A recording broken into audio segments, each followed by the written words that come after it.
നമസ്കാരം. രാപ്പകലില്ലാതെ പട്ടിണി കിടന്നും തണുപ്പും ചൂടുമൊക്കെ സഹിച്ചും ലൈബ്രറികളിലും പഠനമുറികളിലും വിയർപ്പൊഴുക്കുന്ന കേരളത്തിലെ ലക്ഷക്കണക്കിന് പാവപ്പെട്ട ഉദ്യോഗാർത്ഥികളുടെ ഭാവി സർക്കാരിന്റെയും PSCയുടെയും ഒത്താശയോടെ എങ്ങനെയാണ് കൊള്ളയടിക്കപ്പെട്ടത് എന്നതിന്റെ തെളിവുകൾ ഒന്നിനു പിറകെ ഒന്നായി പുറത്തു വരികയാണ്.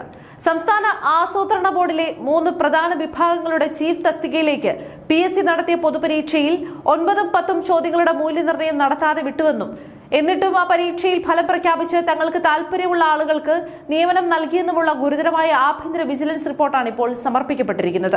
100ൽ 58 മാർക്കോളം വരുന്ന ചോദ്യങ്ങൾ നോക്കുക പോലും ചെയ്യാതെ പരീക്ഷാഫലം പ്രസിദ്ധീകരിക്കുക, അതിൽ 2 പേർക്ക് ധൃതി പിടിച്ച നിയമനം നൽകുക, ഇതൊക്കെ പിണറായി വിജയന്റെ ഭരണകാലത്താണ് നടന്നത്. പിണറായിയുടെ ഭരണം കേരളത്തിലെ ഉദ്യോഗാർത്ഥികളുടെ സ്വപ്നങ്ങൾക്ക് മുകളിലാണ് കെട്ടി ഉയർത്തിയത് എന്ന ആരോപണം അക്ഷരപ്രതി ശരിവെക്കുന്ന വിവരങ്ങളാണ് ഇപ്പോൾ പുറത്തു വന്നുകൊണ്ടിരിക്കുന്നത്. IG അജിത ബീഗത്തിന്റെ നേതൃത്വത്തിലുള്ള പ്രത്യേക അന്വേഷണ സംഘം PSC ആസ്ഥാനത്ത് കയറി കമ്പ്യൂട്ടറുകൾ അരിച്ചുപെറുക്കി പരിശോധന നടത്തി നിർണായക തെളിവുകൾ ശേഖരിച്ചു കഴിഞ്ഞു. ഈ ക്രമക്കേടിന്റെ പൂർണ്ണ വിവരങ്ങളിലേക്ക് നമുക്ക് കടക്കാം.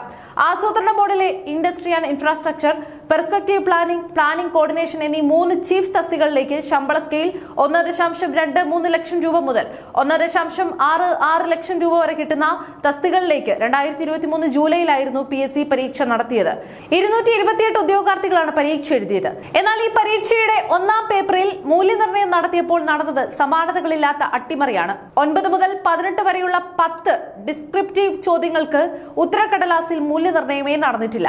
ആകെ 100 മാർക്കിന്റെ പരീക്ഷയിൽ 58 മാർക്കിന്റെ ചോദ്യങ്ങളാണ് തിരുത്താതെയും മാർക്കിടാതെയും വായുവിൽ കിടന്നത്. 58 മാർക്കിന്റെ ചോദ്യങ്ങൾ ഒഴിവാക്കി ബാക്കി ലഭിച്ച തുച്ഛമായ മാർക്കിന്റെയും ഇന്റർവ്യൂ മാർക്കിന്റെയും മാത്രം അടിസ്ഥാനത്തിൽ PSC റാങ്ക് പട്ടിക പ്രസിദ്ധീകരിച്ചു. അത്ഭുതം ഇതൊന്നുമല്ല. ഈ ക്രമക്കേട് നടന്ന റാങ്ക് പട്ടികയിൽ നിന്ന് ചീഫ് തസ്തികകളിലേക്ക് 2 പേർക്ക് PSC പെട്ടെന്ന് തന്നെ നിയമന ശുപാർശയും നൽകി. അവർ സർവീസിൽ പ്രവേശിക്കുകയും ചെയ്തു. പഠിച്ച് എക്സാം എഴുതിയ യോഗ്യതയുള്ള ഉദ്യോഗാർത്ഥികളെ വെട്ടിനിരത്താനും തങ്ങൾക്ക് വേണ്ടി വേണ്ടപ്പെട്ടവരെയോ പാർട്ടിക്കാരെയോ ഇഷ്ടക്കാരെയോ ഈ ഉയർന്ന തസ്തികകളിൽ തിരികെ കയറ്റാനുമാണോ PSC ബോധപൂർവം ഇത്തരമൊരു ഒഴിവാക്കൽ നാടകം കളിച്ചത് എന്ന ചോദ്യമാണ് ഇപ്പോൾ ശക്തമാകുന്നത്.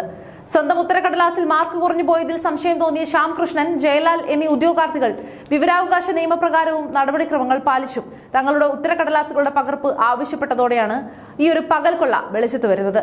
പകർപ്പിനായി അപേക്ഷ നൽകിയ ഉദ്യോഗാർത്ഥികൾക്ക് ഉത്തരക്കടലാസ് നൽകാതെ 1 വർഷത്തോളം PSC തടഞ്ഞുവെച്ച് ഉരുണ്ട് കളിച്ചു. ഒടുവിൽ വിവരാവകാശ കമ്മീഷന്റെയും കേരള അഡ്മിനിസ്ട്രേറ്റീവ് ട്രിബ്യൂണലിന്റെയും വാതിൽക്കൽ പരാതി എത്തുമ്പോഴാണ് പകർപ്പ് നൽകാൻ PSC നിർബന്ധിതരാവുന്നത്. ഉത്തരക്കടലാസ് കയ്യിൽ കിട്ടിയപ്പോൾ ഉദ്യോഗാർത്ഥികൾ ഞെട്ടിപ്പോയി. തങ്ങൾ കൃത്യമായി എഴുതിയ 10 പ്രധാന ചോദ്യങ്ങൾ നോക്കുക പോലും ചെയ്യാതെ ചുവന്ന മഷി തൊടാതെ വെറുതെ ഇട്ടിരിക്കുന്നു. 58 മാർക്ക് മൂല്യനിർണ്ണയം ചെയ്യാതെയാണ് തങ്ങളെ തോൽപ്പിച്ചതെന്നും റാങ്ക് പട്ടികയിൽ നിന്നും പുറത്താക്കിയതെന്നും കണ്ട ഉദ്യോഗാർത്ഥികൾ ട്രിബ്യൂണലിനെ സമീപിച്ചതോടെയാണ് PSCക്ക് വിനയായത്. ട്രിബ്യൂണലിൽ നിയമ പോരാട്ടം മുറുകിയപ്പോൾ മറ്റു വഴികളില്ലാതെ ഇത്തരമൊരു കടുത്ത പിഴവ് സംഭവിച്ചുവെന്ന് PSCക്ക് സമ്മതിക്കേണ്ടതായി വന്നു.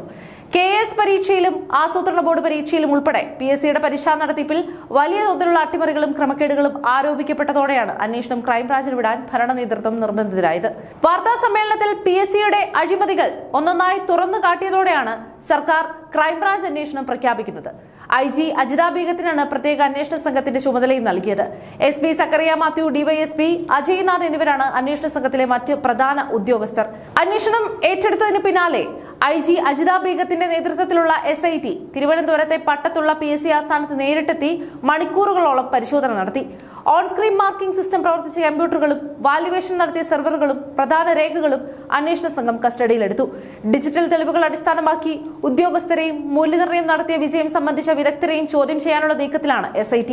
കേരളത്തിന്റെ ചരിത്രത്തിൽ ഇന്നുവരെ കേട്ടുകേൾവിയില്ലാത്ത തരത്തിലാണ് ഭരണഘടനാ സ്ഥാപനമായ PSCയെ പഴയ പിണറായി വിജയൻ സർക്കാർ തങ്ങളുടെ രാഷ്ട്രീയ ആവശ്യങ്ങൾക്കായി ഉപയോഗിച്ചത്. യൂണിവേഴ്സിറ്റി കോളേജ് കുത്തുകേസിലെ പ്രതികൾക്ക് PSC റാങ്ക് ലിസ്റ്റിൽ 1ാം റാങ്ക് കിട്ടിയ കാലം മുതൽ നമ്മൾ കാണുന്നതാണ് ഈ ഒരു പ്രഹസനം.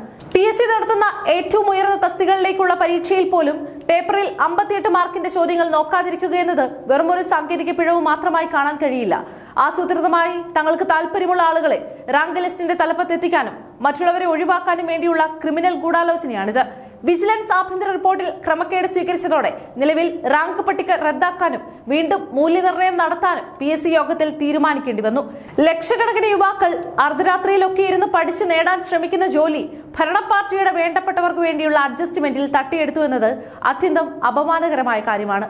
പഴയ പിണറായി വിജയൻ സർക്കാരിന്റെ കാലത്ത് PSC എന്ന വിശ്വാസിയിലുള്ള പ്രസ്ഥാനത്തെ അക്ഷരാർത്ഥത്തിൽ തകിടം മറിക്കുകയായിരുന്നു.